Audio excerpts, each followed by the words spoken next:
일부 언론에 보도된 바와 같이, 오랫동안 고생을 하고 나오셔서, 건강은 괜찮은지 안부를 여쭙기 위해서 전화를 드렸고, 서로, 안부만 주고받았고, 특별히, 정치적이거나 정무적인 사항에 대해서는 서로 대화하진 바가 없습니다.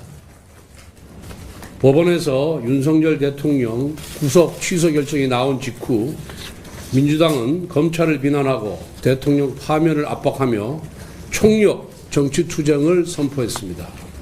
이번 구속 취소 결정은 국가기관이 절차적 흠결을 저지르면서까지 그 누구의 인권도 침해할 수 없다는 헌법적 가치를 확인해 준 것입니다.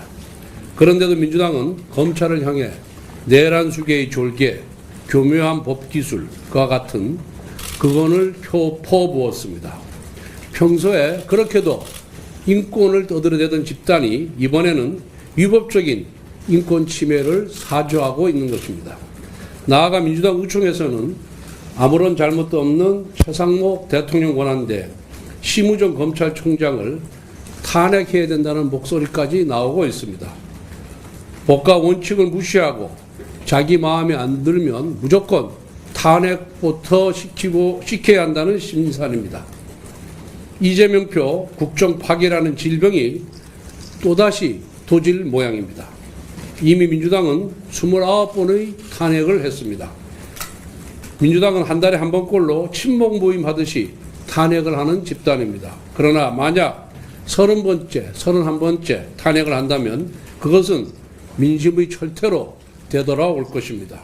대통령에 대한 수사는 국가의 중대사입니다.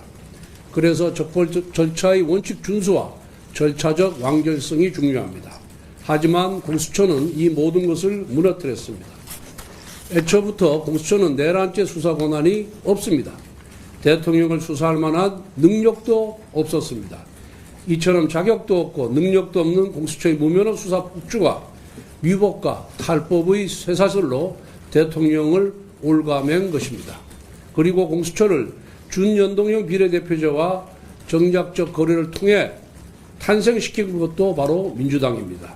즉 민주당은 자신이 만든 공수처라는 괴물에게 수사 폭주를 사주해 놓고 이것이 실패하자 분을 못 이겨 악다구니를 하는 것입니다. 헌법재판소와 검찰에 촉구합니다. 민주당의 겁박에 휘둘리지 마십시오. 법과 원칙을 준수하십시오. 민주당 눈치를 보면서 이재명 대표에게 줄을 서봤자 돌아오는 것은 토사구팽밖에 없습니다. 궁예처럼 간신법으로 동료 의원마저 가차없이 보복 수청한 사람이 바로 이재명 대표입니다. 사법기관의 명예는 법과 원칙을 통해 지키는 것입니다. 사법기관의 구성원이 명예를 상실하면 모든 것을 잃습니다. 그것이 법복의 무게입니다.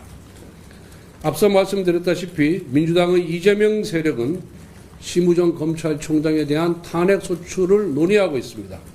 이재명 세력의 탄핵 중독은 이제 형법상 특수협박죄로 다뤄야 할 지경에 이르렀습니다. 이재명 마음에 안 들면 탄핵, 민주당 말 안 들으면 탄핵, 여차하면 탄핵으로 직무정지시키겠다고 협박하는 것입니다. 검찰이 마음에 들지 않는 결정을 내렸다는 이유로 검찰총장을 직무정지시켜 조직 전체를 마비시키겠다는 분풀이 보복을 가하겠다는 것 아닙니까? 이재명 세력이 이렇게 아무렇지 않게 탄핵의 칼을 협박 도구로 쓰는 것은 헌재의 느림보 선고 때문입니다.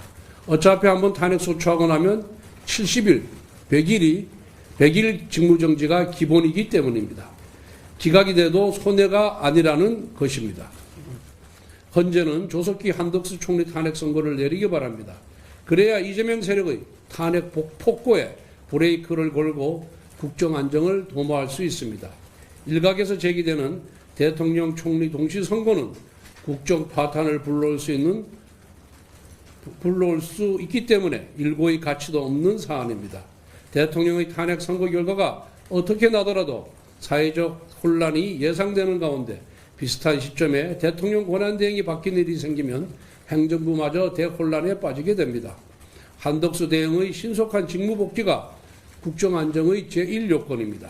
문영배 대행은 친구 이재명의 안위보다 대한민국의 미래를 먼저 생각하기 바랍니다. 아울러 헌재는 최종 변론을 마친 최재 감사원장, 이창수 중앙지검장 등 검사들의 탄핵 선고도 신속하게 이루어져야 합니다. 특히 부당한 중앙지검장 탄핵을 조속히 기각시켜 심우정 검찰총장에 대한 보복성 탄핵 협박에 경종을 울릴 것을 촉구합니다.